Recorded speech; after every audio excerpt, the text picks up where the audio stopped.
Hello everyone, welcome back to my channel. It's me, Yeonni, and please bear with me as I try to figure out this background situation in my new apartment. If you've been in my channel at all this past year, you already know. I won't get into it, but we're figuring it out. We're figuring out what a good background will look like in this new space. But with that said, that's not what this video is about. This video, I wanted to break down each of the 5 years of my counseling psychology PhD program. All the ins and outs of what I'm doing running around all week. You've probably noticed it on my Instagram, or maybe you've noticed it if you've Googled what does a PhD student do. There's classes, there's TAing, there's research, there's the dissertation. There's a lot that's going on, and there's also clinical work if you're in a clinical degree like mine. So I thought it might be useful to just sit down and break down each of the things that I do in every year of my PhD program. I have also filmed a week in the life of a PhD program, kind of like vlog style, this past week. I just need to edit it and get it on YouTube, so I will be sure to upload that in the next few weeks. Or if you're interested, make sure to subscribe and come back to my channel to watch that. So with that said, I think that's the intro. Let's get straight into the video. Year 1 of the PhD program. Year 1 of my counseling psychology PhD program, I mostly took classes. As with any undergraduate degree or graduate degree, PhD degree, master's degree, there's always a core curriculum that the department wants you to take. So year 1 of the program, I took around 4 to 5 classes each semester. On top of the 4 to 5 classes per semester, which was a lot, I also did a lot of TAing. My program specifically says that we're required to TA 2 out of the 3 semesters of the academic year, the third being the summer as well, since most of the times you'll also be taking summer classes because there's just a lot to do. So I TA'd for 2 out of the 3 semesters my first year as well. On top of TAing, you'll also be doing research. Every week I met with my mentor / advisor in my specific research lab. Also, disclaimer, this will look so different depending on whatever PhD program you're in. My PhD program was like a mentor-mentee model where when I applied to my program, I applied specifically to work with my mentor in his lab. And then for my first year of my counseling psychology PhD program, we did no clinical work. So we didn't see clients to do therapy. But now, jumping into year 2 of the PhD program. I am currently in my year 2, so I can also speak to this right now. And right now, I am still taking courses. Definitely less classes than my first year, especially because I packed on a lot of classes my first year knowing that I wouldn't have any therapy clients. So I'm really glad I did that, because this semester I'm taking around 3 to 4 classes per semester, and it's been really nice because there's many other things that we have to do as a year 2 PhD student. Now that it's year 2, we've started our clinical work. So clinical work means we're seeing therapy clients. So we have an in-house, like in the university training clinical setting where we see therapy clients from the community. So I have 3 clients right now that I'm seeing weekly that I provide therapy for. On top of doing clinical work and doing therapy, we also start assessments our second year of the PhD program. Assessments are a big part of a psychologist's job, or what they can do with that degree and title and training. Basically, it's like a huge test, like a psychological evaluation that you can provide to people who want to know more about their functioning, their cognitive functioning, their achievement functioning, their executive functioning. And basically, as a psychologist, what you can do is you can do a lot of different tests and batteries and put together this comprehensive cognitive achievement assessment that you can write a report for and give to the client. So we are also seeing assessment clients. So on top of the 3 therapy clients this year, I am scheduled to have 2 more assessment clients. That is in the works. And on top of that, I'm still TAing 2 to 3 classes. In this semester, I actually decided to TA 2 classes at the same time because I just financially, you get paid to do TA-ships. I wouldn't say it's like a lot of money, but it's some money. So obviously, once again, very dependent on your program and your school, but I am TAing 1 lecture-based course and 1 more hands-on course. On top of that, research lab is still going on. We are still meeting weekly. We have a lot of projects going on. We're going to the APA this summer in Seattle. So there's a lot of projects and moving pieces that a PhD student has to balance. So far, what's been new for year 2 has been clinical work, but another very new thing that will continue on for the rest of the PhD journey is applying for more clinical work in the future. So year 2 was clinical work at our in-house clinic, right? Year 3 we'll be doing clinical work through our externships. Externships are essentially like internships. They last the entire academic year. You just don't get paid, and it's not like the official internship process that we'd go through in our 5th year, which we'll get into. That's why they're called externships. They're unpaid on-site like field placements that we do. So year 2, a big part of year 2 for me was applying to externship sites for next academic year. We were told to apply to 10 sites, so you have to put together 10 applications and cover letters, and I was lucky enough to get 7 interviews. So on top of everything else I had to do, I had to schedule in these interviews, prepare for them. Thankfully, I think I got through them pretty well, and we'll find out where we end up working next year on March 4th. So fingers crossed I get into my top choices. We'll see. But that was very new. A lot of like thinking about the future, because I'm applying now while doing everything I'm doing now for the future. So that was a new element of year 2.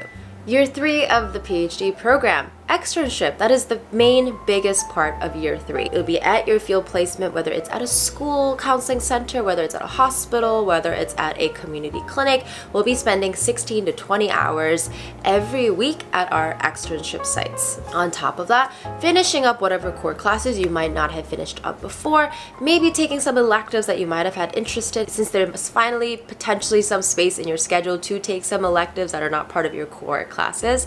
On top of that, you are still TAing because we are required to TA 2 to 3 classes per semester.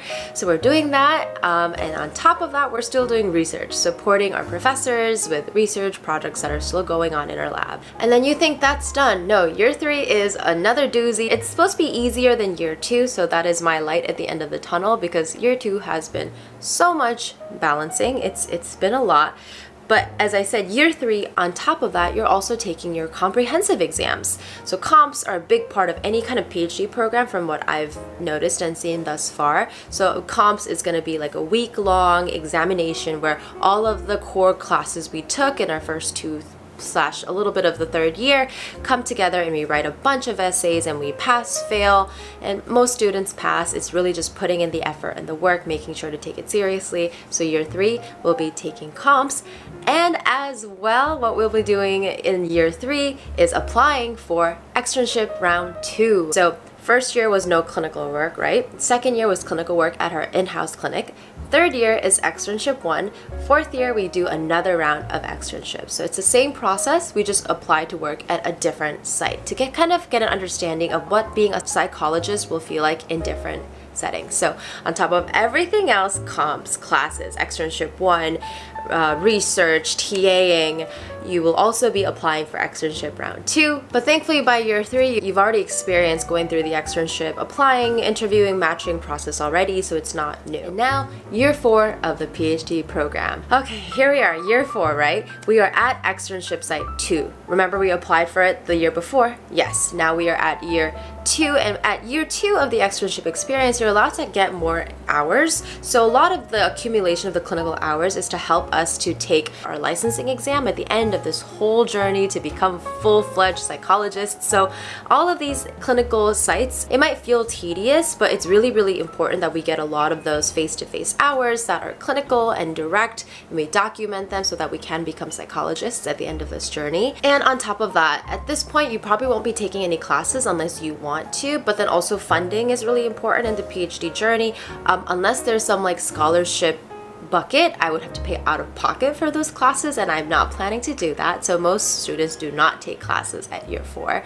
And then we'll be TAing because we're still required to do that. We're still doing research, supporting our research lab. And then year 4, the new elements of the PhD journey is you will be proposing your dissertation. So you'll be like, whatever you want your dissertation to be about, there's going to be a really like formalized process where you put your dissertation committee together, the people who are going to be reviewing your dissertation work, and you propose, this is what I want to do, this is the research, this is how I'm going to do it, what do you think? So you propose it to the department, they say okay, and it's a big deal. It means that you can get started on your dissertation, data collection, and writing process like for real, you know? But it's a whole process. Obviously, since I'm in only year 2 currently, and that's in year 4, I haven't really collected all the details of what I need to do, but when that time comes around, I'm sure you'll get a video about it. So there's a little bit of glimpse of that.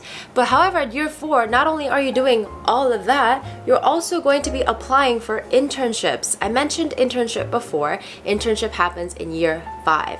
Internship is just, if you know what like the matching process is like for medical school, it's essentially the same thing but for psychologists. You are applying to internships. There is a whole process. There's a lot of essay writing involved from what I've heard thus far. I'm trying to not overwhelm myself too much by thinking too much into the nitty-gritty details of that yet, but I'll get there and I'm sure you'll hear about it. But yes, you are not only defending your dissertation proposal, which is a big deal in year 4, you're also applying for internships, which is a big deal. And then you interview for those internship places that have reached out to you, and then you wait and wait and wait, and on match day, you find out where you match, where they've accepted you, where you're going for the next year, which is so exciting and I bet so overwhelming. A lot of my colleagues matched this past like 2 weeks ago, and like the anxiety that I felt through them, of them like waiting because they have their top choices and like where they want to go, and depending on where you match, like you would have an idea of where you're going because you know where you applied and interviewed for and what your chances are, but still it's like, oh, it's a big life decision, you know? So that's a big deal in year 4. And then year 5, here we are, the last year of the PhD program for most students. Some people take longer and some people actually like do shorter. They really pack on everything, and it's up to everyone, but the average is usually 5 years, and that's my plan as well, to get out of here in 5 years. Year 5, you are on internship. You are essentially like a full-time employee at this site. You're not getting paid the full psychologist salary of the city where you're working in, because technically you're still a trainee. You're training under a supervisor. You're not fully licensed at this time. So with that in mind, it is a lower salary. But as someone who worked as a social worker and was used to having like a steady stream of income, I cannot wait to have a salary again. That just sounds incredible, to have benefits.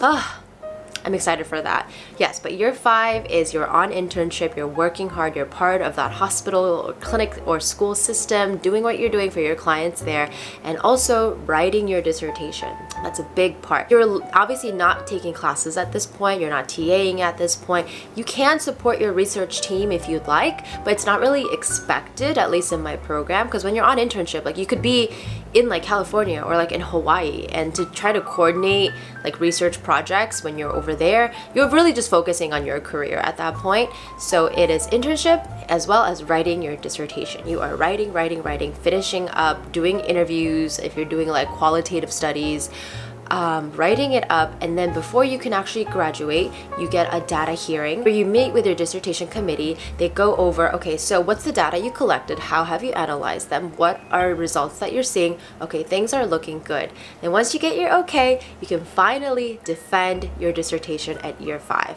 It's like near the end of year 5, like probably around this time. But once you do that at year 5, you finally get to call yourself Dr. blah bitty blah blah. Not like psychologist doctor, but you know, like I graduated from this PhD program, Dr. blah blah blah blah. You know what I mean? Once you test for the licensing exam, then you can call yourself Dr. blah blah blah blah, the psychologist, if that makes sense. Yeah, oh my gosh, that was a lot. But it's because it is a lot. It is so overwhelming. It is so exciting being in a PhD program, but also, oh my goodness, you know me, I do not lie to you guys when I make these videos. It's a lot to balance. There's a lot of pressure, and at the end of the day, like I know I can do it. We all know we can do it. My colleagues that are defending their dissertations this year, that are graduating, becoming doctors, finally getting their doctorate degree, it's possible. And I know I can do it, but I'm only at year 2, and it's a lot. But yeah, I hope this quick breakdown of the PhD program was helpful. Those are the 5 years of my PhD program in counseling psychology here at Columbia University. So I hope you found that helpful. If you did, please make sure to give me a thumbs up. I've been really enjoying reading a lot of your comments. I kind of go back on like previous videos because even if I don't respond to all of your comments, I really read all of them. So I've been responding to a few, and I've gotten really great video suggestions as well. So I will be making those. Oh, and thank you also for responding to my community post and voting on if you would be interested if I live streamed once a week. I'm still thinking about it. I'm trying to see, if you've been with me on this channel, you know that I'm always trying to figure out the balance of being a professional on YouTube while also being real with you and showing you that, you know, our careers and our jobs are not our entire lives, right? There are more to us than our careers, and it's important that we remember that. So I'm trying to figure out how to be professional and like do this thing while also being personable, showing you that I'm a human being, worth knowing behind the job titles and like the school and whatever. Yeah, so it's an ongoing dialogue, which I think is important. All that to say, thank you so much for watching this video, and I will see you in the very next one. Bye!